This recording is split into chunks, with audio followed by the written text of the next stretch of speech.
Немножко прибралась, вымела коврики. Захотелось камин развести. Вернее, как, я начала убираться, здесь было прохладно. У меня тут были со вчерашнего дня обрезки всяких бумаг. Я сначала их подожгла. Потом у меня был эксперимент тут.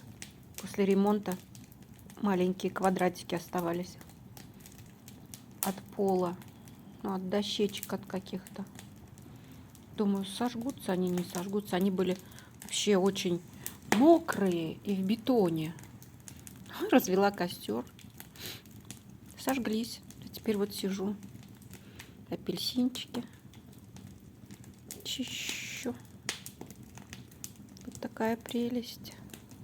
А теперь у меня еще тут есть помыло.